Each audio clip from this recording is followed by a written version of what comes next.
Hi all my students, myself Dr. H.P. Shinde from Department of Botany, KVN Naik College, Nasik. Today I am going to explain you about some basic concepts in the plant physiology, FYBSc, semester 2nd, paper 2nd. So first of all, definition and scope of plant physiology. Friends, plant physiology is basically describes various kinds of metabolic processes that are occurring within the cellular organelles of the plant body. So in simpler terms, it is defined as the various metabolic activities and functions performed by the cellular organelles within the plant body. Some photosynthetic reactions, some respiratory processes, transpiration process, these can be considered as the vital physiological processes or metabolic processes that are occurring within a specific cellular organelles, and these are occurring simultaneously in a very coordinated manner. So before going in detail in the field of plant physiology, we must consider some remarkable contributions or some pioneer research work findings in the field of plant physiology. So it is basically history of plant physiology. So first of all, it begins with the pioneer work done by the Stephen Hales in 1727, who was actually first to perform a number of classical experiment, plant physiological experiment within the plant body, and these experiments have came out with a remarkable conclusion. Due to his pioneer work, he has been regarded as father of plant physiology. Next comes the Joseph Priestley, who is also popularly known as author of oxygen. Then comes Robert Hill. The credit of discovery of photolysis of water during photosynthesis goes to the Robert Hill.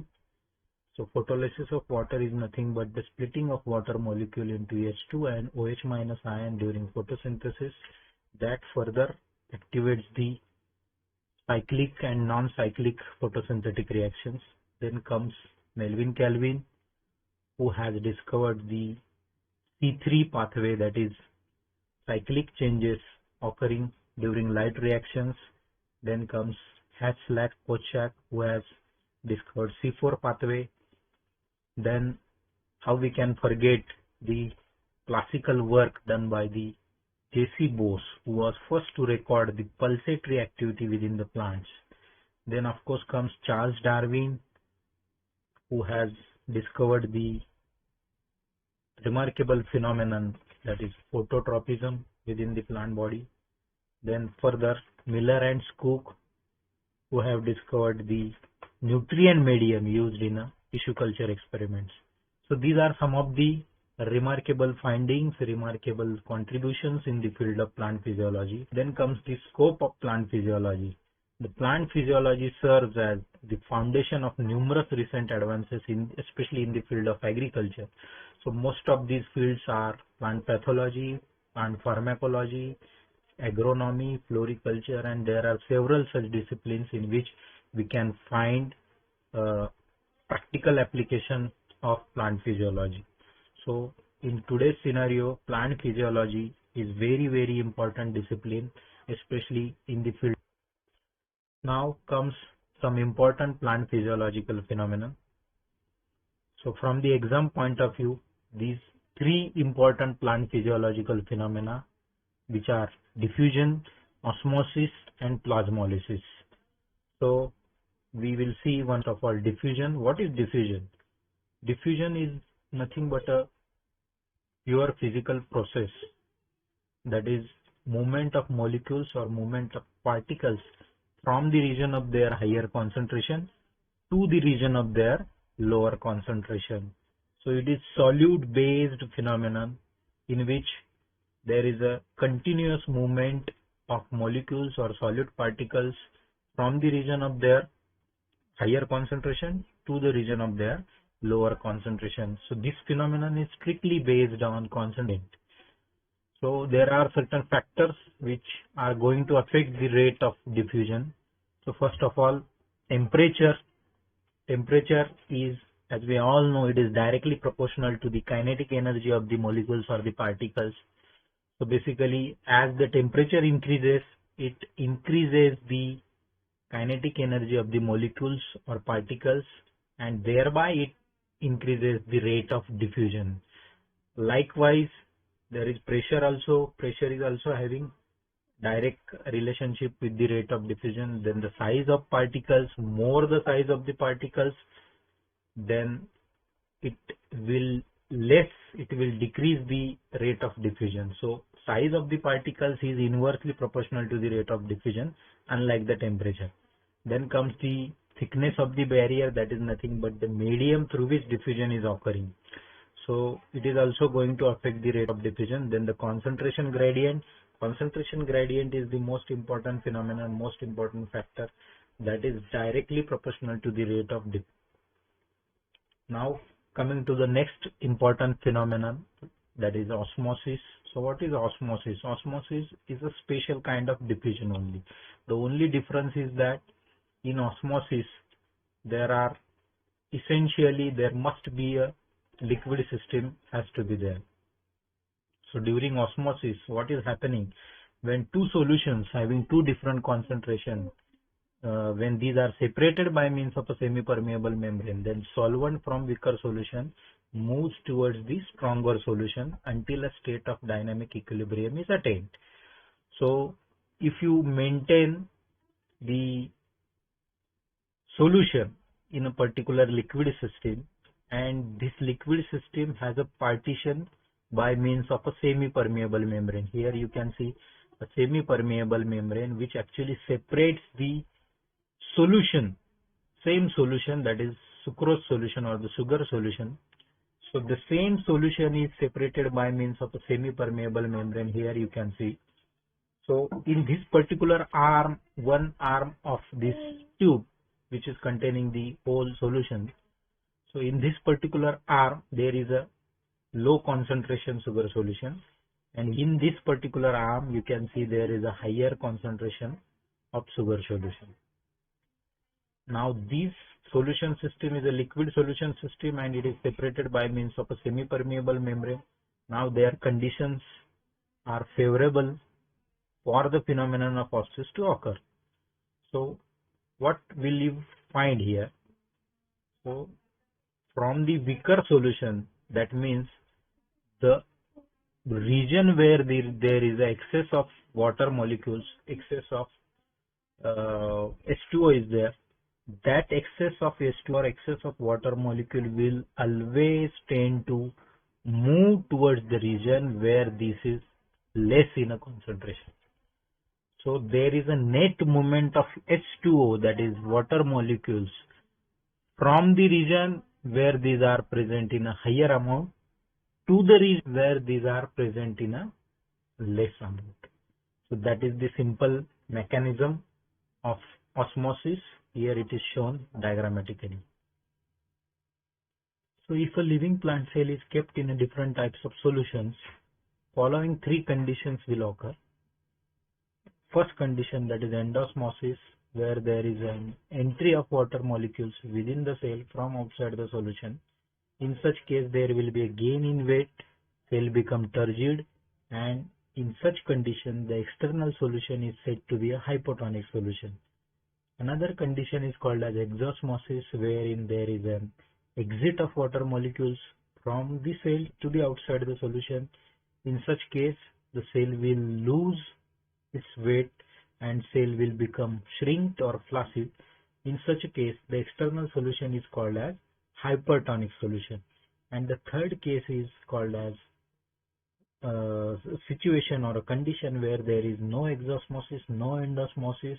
That means there is no net movement of water molecules from the external solution to the cell or from the cell to the external solution. So there is a no loss or no gain in weight and cell will become cell will remain in a exactly equilibrium condition, and the external solution in such condition is called as isotonic solution. So these three conditions have also shown in this particular picture, in this particular diagram: isotonic solution, hypertonic solution, and hypotonic solution. So see the changes that are occurring within the cell. In first case, in isotonic solution, the protoplasm is exactly tightly pressed in a particular cell against the cell wall. In second case, in a hypertonic solution, we can easily see the changes in the protoplasm. So protoplasm is completely restricted in the middle of the cell, and the lysis will further occur if a particular cell is kept in a hypertonic solution for a longer period of time. In third case, that is in hypotonic solution, the cell shows incoming of extra solvent, extra water molecule. Okay. So in this picture again, the three conditions are shown. In first case, if the cell is placed in a hypertonic solution for a longer period of time, then cell will finally become a plasmolysed cell. In second case, if it is placed in a isotonic solution, cell will show slightly flaccid condition.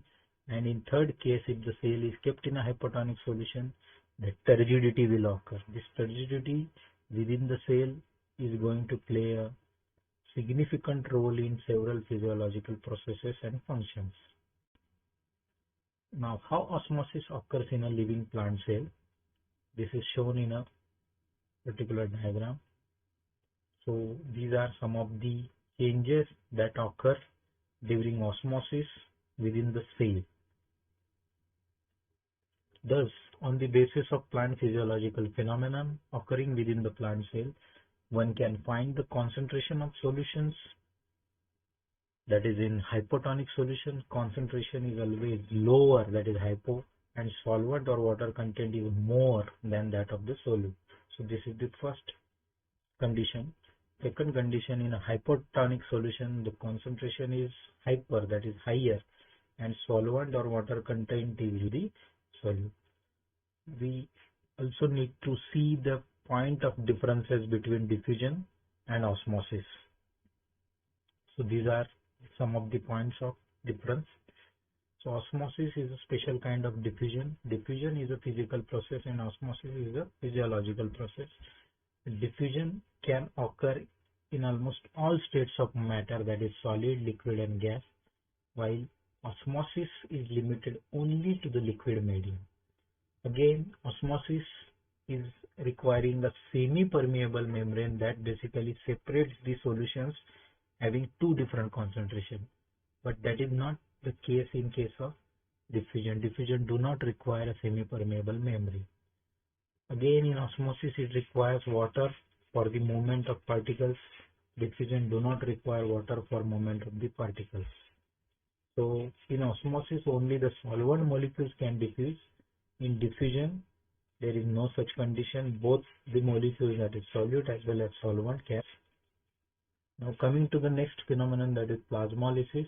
What is plasmolysis? Plasma means protoplasm and lysis means breakdown.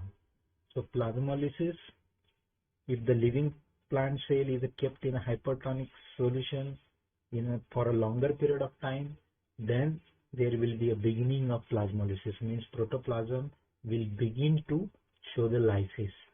So plasmolysis can be seen in three different stages, that is incipient or primary plasmolysis, second one is evident plasmolysis, and last one the final plasmolysis or the complete plasmolysis.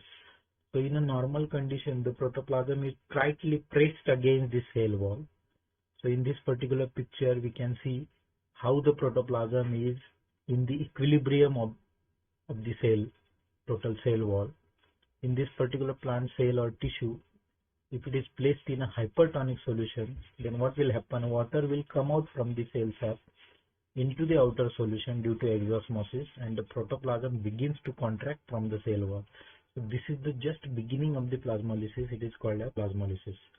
So these are the three stages in incipient plasmolysis. There is just beginning of plasmolysis.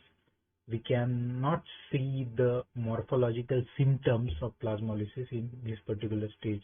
The second stage, that is the evident plasmolysis, we can see the changes occurring due to the plasmolysis. Both the incipient plasmolysis and evident plasmolysis, these are reversible stages, means the cell can be brought back to its original stage, original form, reverse. But in case of final plasmolysis, it is irreversible. So once it has occurred, the cell is completely plasmolyzed and it cannot be brought back to its original form. Now the significance of plant physiological phenomena. Importance of osmosis. So basically osmosis plays a significant role in case of water absorption by the roots from the ground region under the ground to the aerial parts of the plant body. It also helps for the support of the growing plant body, that is young and non-woody plants depend entirely on turgidity. So the turgidity is playing a crucial role in case of providing support to the plant body. If the water loss is significant, plant tissue will become flaccid and the plant will wilt. Thus the plant depend on osmosis to move water from their roots to their leaves. The further toward the edge or the top of the plant, the greater the solute concentration, which creates the difference in osmotic pressure. So particular osmotic pressure is also playing an important role in case of water absorption, in case of providing support to the plant body, as well as in case of maintaining a particular osmotic potential. So this particular osmotic potential is responsible for drawing the water in an upward direction. So definitely osmosis is has a connection, has a link with the transpiration process. So what is transpiration process, we will see in a next particular lecture. Thank you.